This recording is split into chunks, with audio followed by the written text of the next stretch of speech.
Nós estamos no ano da fé, nós iniciamos há algum tempo atrás a explicação, como pedia o Papa Bento XVI, a explicação daquelas verdades fundamentais da nossa fé, e estamos começando com a Santa Missa. Entender a missa significa participar melhor da nossa união com Deus. Durante a missa, meus queridos, nós fazemos alguns gestos muito simples e significativos. Por exemplo, hoje, nós vamos entender um pouquinho os gestos da proclamação do Evangelho.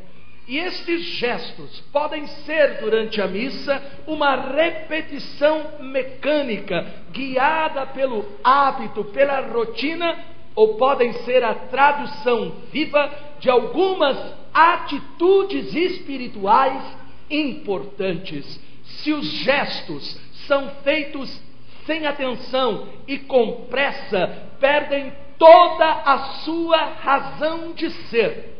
A Igreja sempre valorizou a palavra de Deus na liturgia, na Santa Missa, e de um modo todo especial, dedicou uma grande reverência ao Evangelho. Tanto é verdade que na missa foi reservada a proclamação do Evangelho somente para os ministros ordenados. A primeira e a segunda leitura são leitores, leigos, mas o Evangelho somente ministros ordenados. O bispo, o padre ou o diácono. Tal atitude revela que o Evangelho não é uma simples palavra, mas por meio do ministro ordenado, o próprio Cristo fala com a igreja reunida. Santo Agostinho ensina: nós devemos ouvir o Evangelho como se o Senhor estivesse presente e nos falasse. As mesmas palavras que saíram da boca do Senhor foram escritas, guardadas e conservadas para nós. Esta importância do Evangelho fica clara na sequência dos gestos que acompanham a sua proclamação.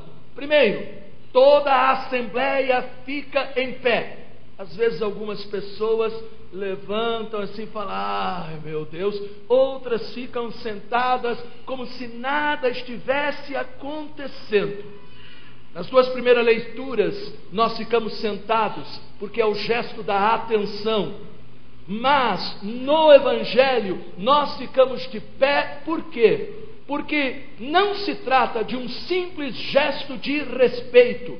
É muito mais do que isso. Para os primeiros cristãos, ficar de pé é o gesto daqueles que ressuscitaram com Cristo e na proclamação do Evangelho o acolhem em seu meio.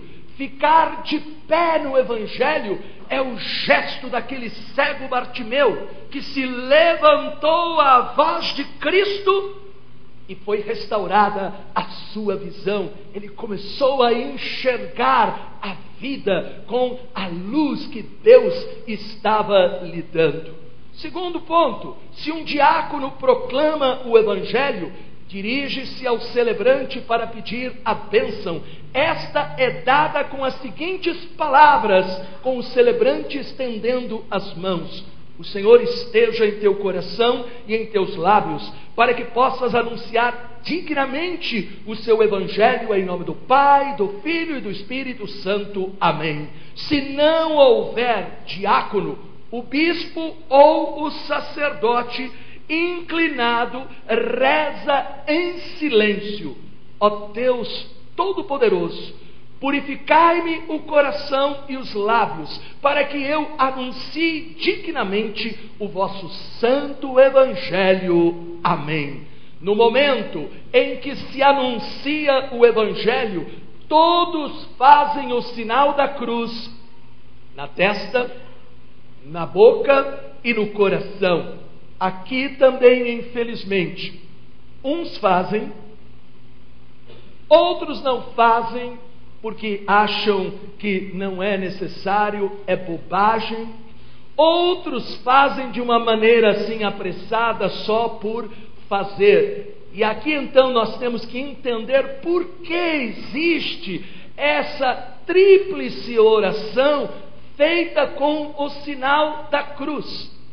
Fazemos o sinal da cruz na testa para pedir que os nossos pensamentos sejam renovados e se tornem os pensamentos de Cristo. Fazemos o sinal da cruz piedosamente e com cuidado na boca, para que jamais nos envergonhemos do Evangelho e possamos anunciá-lo com alegria a todos.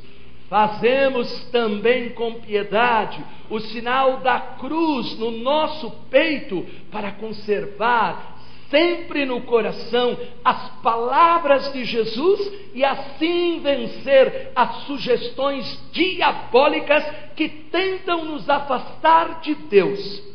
E no final do Evangelho, o celebrante, ele beija o Evangelho em sinal de veneração e demonstra com isto a certeza de que foi o próprio Cristo quem acabou de falar. O beijo na Bíblia é o sentido da adoração. O beijo na Bíblia é o sentido de reverência para com o Deus Todo-Poderoso. E aí o sacerdote diz em silêncio que as palavras do Santo Evangelho perdoem os nossos pecados. De pé, cantemos a aclamação ao Santo Evangelho.